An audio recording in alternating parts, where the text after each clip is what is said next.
Hi everyone. Good morning. Hope everyone is having a good day and doing good.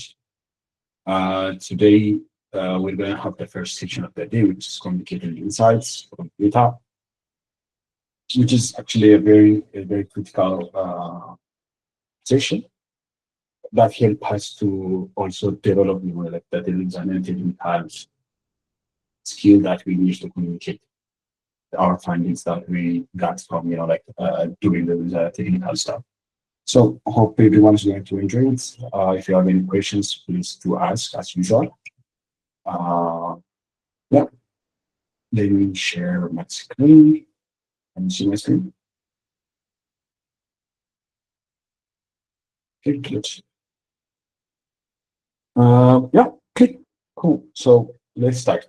So it's going to be more of a theoretical session, and I think it's not going to be long, but which I really do expect to have some, questions at the end or at the end. So please to ask if you have a question or any suggestions. Okay.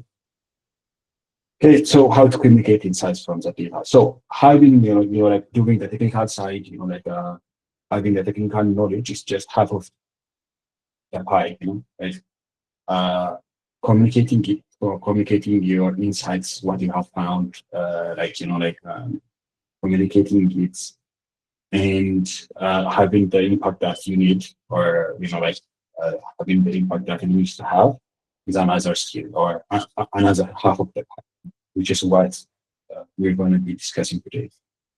So, why does it matter? Why does communication of the data matter? So, data is are essential skills in fintech, such as like machine learning, data science, data engineering, and so on, which you have been developing so far.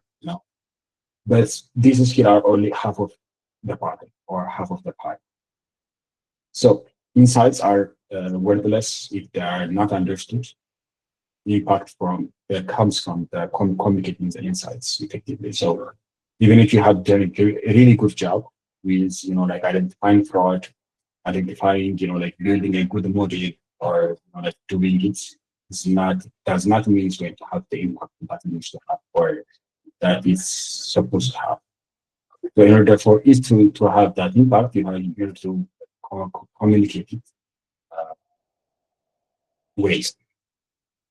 So stakeholders such as executives, clients, engineers, like your bosses or the one you're gonna be presenting to, need a very clear and actionable takeaway. So it needs to be actionable. So you have found this. So because of this, we have to have this. Like okay, we researched the scenarios, a couple of scenarios where this will come into hand. But communicating means, or communication means having a clear and actionable takeaways. So giving the stakeholders, the engineers, the owners, the executives, or the clients a clear and actionable insight. So this is basically avoiding the data dump trap. So data dump means just giving the clients, or like the audience, everything. It could be something that they don't want to know, or like something that's not as important, as well as the thing that's important. But when you do this, you will fall, like into the data dump trap. So which is people are not going to remember everything. They just want to remember the things that they want to remember. So you have to give them a precise insight that you want them to have. Okay? So poor communication leads to misunderstood insights. This leads to missed opportunities. But good communication leads to informed decision, which eventually leads to impactful solutions. So, okay, so we know why it matters. So what are the key components of effective communication? So the first thing I would say, like the most basic one would be knowing your audience. So who are you going to present this to? Or who are you going to communicate your insight to? So knowing this is going to help you a lot. So is it for a technical person? Is it for a non-technical person? Is it for a business? Is it for a client? Or is it like who is your client or who is your audience. Knowing this will help you a lot in tailoring the the communication or your choice of words or your choice of communication style in order to tailor it to them. So it's very important. Uh, and structuring the story is another very important thing. So, which is you start with the problem. So this is basically what we look for in your reports and what we have actually shared in your, I think on the first week or on week zero, we have shared the template, right? So this basically, so you always start with the problem. So what was the problem? Why did you do this? You know? And then what did you do to solve it, or your analysis or your insight of it? Your analysis of I have done this. So I have cleaned this by so there were these issues with the data, so I have done this in order to account for them and so on and so on and so on. And then you're gonna come with after your analysis, so I have built a model that's going to do this and so on and so on. Or for the code, I have seen like I have done EDA. So from the EDA, I have tried to find this and this and this. So that's your analysis, right? And then it comes to your insights. So from your analysis, you can draw insights. So these insights needs to be actionable, and this insight needs to be clear. So your insight would be uh, amount, transactional amount is the main driving force for identifying important transaction or client or something like that. And then action. So from this insight, you're gonna come with a recommendation. So this is basically the flow that we have shared. So after you have shared the insight, you recommend an action. So action could be a suggestion or just like a straightforward action like we need to limit the transaction amount from this to this because like higher amount or we need to track higher amounts transaction amounts because the transaction amount is basically the higher identifier of fraudulent transactions. And of course, like visual clarity. So choosing the right visualization is very important. Um, I think there you could represent the same data with different types of visualization, but choosing the right one that's easy to understand, that has labels, and that's easy to interpret. It's essentially the best thing. So this is just the core principle, just in diagrams. So knowing your audience, so adapt the technical tips, or focus on the insight based on their knowledge. And then you have the clear structure. So you have the problem, you start with the problem, you analyze it, you get or you communicate your insights and actions for the solution. So this is having the key message or communicating the key message first is key here. And visual support, having a visual support is very important. I think we already have seen from the rubrics that we always see for visuals. So having a relevance and visuals with clear connotation is very important core principle in communicating insights. So some of the clear principles of effective communication, effective data communication include clarity, like using simple language, avoiding ambiguities, and find key terms. Concise, so getting to the point, or having or eliminating unnecessary details that we have said, avoiding the data dump trap. Relevance, so only focus on the insight that matters to the audience's goal. Accuracy, so ensure the data and interpretation are correct and reliable, and the visuals, using charts and graphs. So let's see some scenarios. For the first scenario, let's take a look at you have analyzed the customer transaction pattern and discovered the potential fraud pattern. Okay? So instead of saying classification model achieved 92% precision, identifying fraudulent transaction based on time series analysis of user behavior pattern and device fingerprinting. So this is of course true due to your analysis it could be, but instead of saying this, you can say we can prevent 92% fraud attempts. So this is impact, right? So you start with the impact. So you have drawn the attention of the customer. So if you are presenting to the like to the president of the company or to the president of the bank, when you start with we can prevent 92% of the fraud attempts that are going to be drawn. So we call this the hook, right? So by implementing real-time transaction, so this is your this is your suggestion by implementing real-time transaction monitoring and potentially saving $500,000 monthly. So here again, you are emphasizing the impact that they will get from using your model. So here you can see we have started with 92% like preventing 90% fraud attempts. And here again, we have discussed $100,000 that we can save. And of course, while maintaining smooth customer experience. So we are actually like emphasizing that we do care about the customer experience and we have made some tooling. So you can see how effective or impactful the second ones with respect to or compared to the first one. So those are talking about the same thing, but the second one includes like a clear impact. It includes a clear action, and it includes a clear focus. So like so, yeah.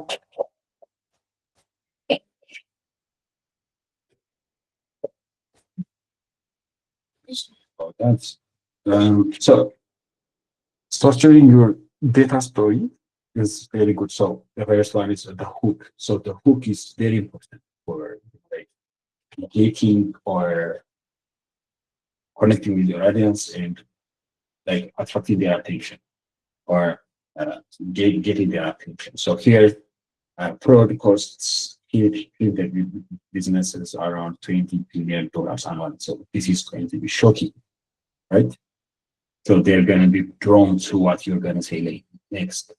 And then you're going to go with your analysis. So the analysis, like what you have done is data exploration, your model example. So here you can see this structure. So we can prevent 92% fraud attempts by implementing. So here we have the hook. Of course, we have mentioned it in the last one, but we have implementing real-time transaction monitoring. And we have the model result, which is 92% accuracy. And insights, key patterns like time-based fraud and so on, and call to action. So implement AI-driven midnight monitoring could be another example. So having these four components in your story telling could help you a lot. Okay? Common pitfalls to avoid, technical jargon. So the ad hoc, so like the ad hoc curve, AUC ROC curve is 0.992. If you say this, like for a technical person, it could be good, but for a non-technical person and for CEOs and so on, it could be like confusing. Even if they know it, they might not be like comfortable with the word. So instead of that, you can say our model detects 95% of the fraud.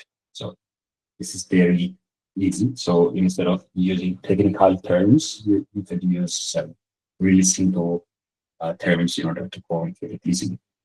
And avoid overcomplicating things. So avoid box plots or executive servers and so on. So let's see another example. Here we have two examples. So the first one is for customer risk analysis.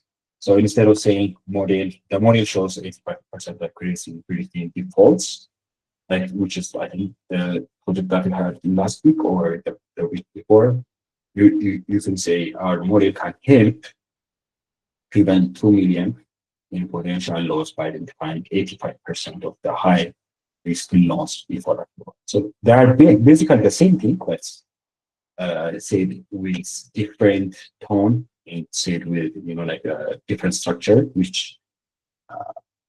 which changes how the receiver sees it or understands it. So here is an example of technical jargon. So here for the customer segmentation, communicating for the customer segmentation, K-mean clustering reveals 5 distinct groups. So like for technical person, they might know what K-mean clustering means, but for a technical person or for your audience, so knowing your audience comes here, like community play here, right? So if they are not technical or not, like even if they are technical, they might be like more drawn to make the second one. You can see like we have identified five customer segments with young professionals showing 3 times higher adoption to our mobile banking features. So you can see how we have changed the technical words into simpler terms and how we have also tried to include the impact. Right? Yeah, look, I think I can give one example that I have faced while I was presenting. So, like I was presenting something that could save the company like 0.0, I think 0.004 cents, like 0.004 dollars. And instead of saying that, like the audience, like one of the audience, like has suggested that we could have saved, we can save $400 for 100,000 transactions. So it's basically the same thing. Per transaction, you could save. Per transaction, we can save like $0.0004. But you can also save per 100,000 transactions. We can save $400. So for the audience, it's very important. Like if you say like with the new model, we can save $0.004, they might not be that interested, like they might not see the impact out. But when you say $400 and like we use higher numbers, it could be they could feel that they would save a lot. But basically, we're saying the same thing. So this is another example. I think yes, you can take a look at. So storytelling with data. So not like data alone is just hard, and a story gives it a meaning, right? So structuring your communication like a story.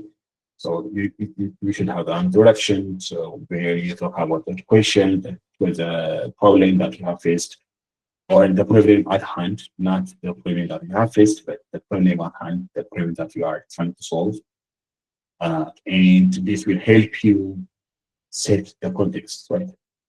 And then you will go to the body, which is where you present your data, your insights as like basically the evidence that you have done, of what you have done. And then you will have the conclusion where you will share or you will discuss the summary, the key findings, the implications, the highlight of the implications and the actions. So using the narrative arc, so explosion, rising actions, climax, falling actions, resolution. So you can take a look at these things, these narratives. I think I will give you some references. So let's see another scenario where we will use the key components of a storytelling. So here for the storytelling, I have used a narrative of rising compliant aid to the system updates which result to improve user satisfaction. So here you can see this is the user complaints. So the user complaint was rising and rising. So when the rise of the user complaint actually led to, so there were no updates up to this point, but here we have an update. So here you can see after the updates, you can see the complaint was falling, and there was consistent or another updates to the system where you can see a consistent drop of the user complaints. So for this one, you can see for the hook, you can talk about how your mobile app complaint increased by 50% in the first quarter. So if you divide this in 4 quarters, you can see second, third, and the fourth. So for the hook, like you need to draw the attention of the listener or audience. Right? So our mobile app complaint increased 50% in the first quarter. So people are going to be interested of what you're going to say next. So for the context, you can say the user feedback indicators, so transaction and processing. So this is what you have found during your AD of the complaints, right? And then for the challenge, you can see the rise of losing 30% of the rise of the user complaints indicated or resulted in the loss of say 30% of the active users. So what did you do? So we have implemented a 3-phase system upgrade implementation where we have updated the system 3 times and no, in 3 phases. And the impact actually was like 75% reduction in complaints and 25% increase in the daily users. Of course, we don't have the daily users chart here. So you can see how the hook, the context, the challenge, the solution, the impact come into one part. So for the user, like the storytelling, some tips to it.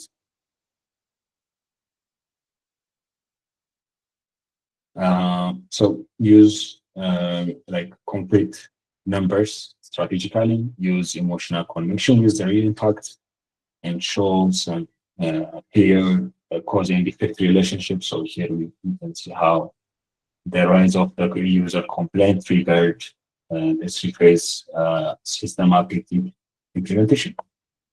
And of course, you will have an image is clear in next steps. What do you recommend, or what are your future strategies or hints? Another example here is how how the rise of awareness increased to the user drop off and the user retention. So here for the problem statement, we have only 15% of interested user become regular customers. So here we have the awareness, and from the awareness of let's say 100 people were introduced to the system, and from the 100 people we have like I would say 70 or 65 of them registered, while the 35% or the 35 of them do not register. And for the KYC, we have around 40%, 40 of them joining, and 25 of them actually dropped off. And for the first transaction, only 25 of the 40 had made the first transaction, and like 20 of them did not or dropped off, and 15 of the 25 people that made the first transaction may have become regular users, while like 10 of them actually dropped. So this is what you are trying to communicate. From 100 of users that you have introduced to the system, only 15 of them are becoming regular users. So this is very concerning, right?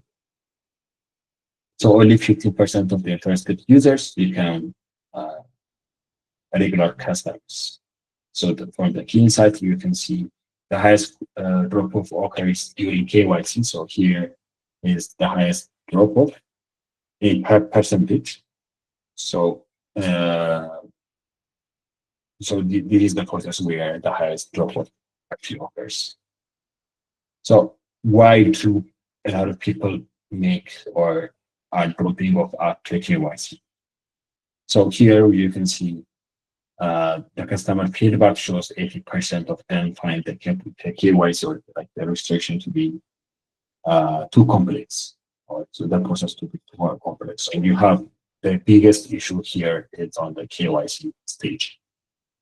So for the solution, you can indicate simplified KYC process would increase the conversion by 45%. So if we can save this percentage, use 25% of like the registered users, we can actually increase the regular users to 40% from 50%. So here you have introduced the problem, you have your key insights, and from this you can actually include the supporting data which you have found during your EDA or process, and you can suggest the solution or the recommendation here. So as an action item, you can include implement smart KYC system for the real-time validation and add progress indicator for multiple step process so that the user will know we have a better user experience, and introduce chart support during KYC completion. So these are the action items or the recommendations that we have given GitHub company. So you can see here how better it is than just saying that you have found this, and without having the hook, without having or showing the graphs, without showing uh, your insights and so on. I think we have one more. So the last point is treating the right visualizations. So of course, like I have said in the introduction, there are a lot of options to display or to communicate single data with different visualizations, but choosing the right one to communicate your idea or your analysis is a very key thing. So here are just examples of how you can use them. So for line graph, it's mostly used to show time series data, where, for example, you can show a stock price trend over time and so on. And bar chart could be used for, like comparison reasons, where you can show regional load point comparison. So you have one region with another color and another region with a different color. You can see clearly show the comparison between them. And for the heat map, you can use it for to show relations or correlations. So for an transaction by the hour of the day, so and for the scatter plots, you can see also show relationships or the correlation. For example, versus it's for instance. So some best practices which I would like to emphasize on, for example, having a label for dark systems using consistent color, making the chart to be self-explanatory, even though you don't have to, you don't explain it, it could serve as a self-explaining chart. And here, another point is highlighting key data points, like outlier in the product detection and so on, and explain what the chart is showing and why it's. And of course, avoiding chart clusters, focus on key results. So I have seen some reports where you have a section of all the visualization that you have found during your ADA and so on. So that's not a good thing. Only choosing the right ones and having an explanation beneath them is very important, and also communicating why they are important. And lastly, using colors effectively, efficiently to highlight data and to avoid distracting parts. Another very important point. And some don'ts could be using 3D effects, using misleading scales. So for some scales, it could be, like very low scale, and for the others, it could be very high. Mislead with visualization. So like emphasizing your insights by using visualizations or using misleading visualizations is very bad. And cherry picking data, like only using or communicating the data that you want to support your idea is another very bad point or thing to do. And too many charts on one side, too much clear data on the chart are another goals that you have to avoid. So like I said, some reports could have a section of all the charts that I have without any explanation or anything. It's just because we have a set of visualization. It's not good. Yeah, I think we can see some examples here. So here you can see this identity default and launch. So the green one and the blue, like the hypo, I think. One don't have labels, so you don't know what the purple one represents, what the green one represents. You don't know anything about one, right? So this is not a good graph. But here you can see the purple indicates total loan and the green one indicates defaults. So you can see the clear label and the context is also provided here. So you can see how they're related. Right? So yeah, that's it from my side. And it's pretty short session, but I would like to have a discussion on it.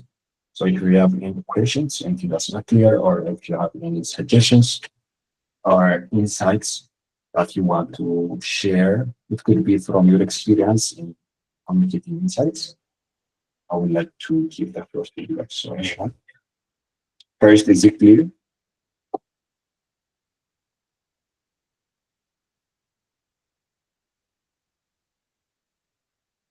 Okay, am I audible? Okay, so is it clear? I think it's very clear. It's a very like easy thing, but like we tend to overlook these things very much. That's why this session is needed. Okay, so is it clear? So can I expect like this structure in the next report? Yes.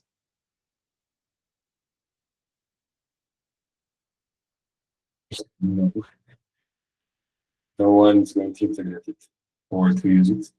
Is that the point? I'm going to expect the farming to use this structure. Thank you, Noami. Okay, so no questions. Is everything clear?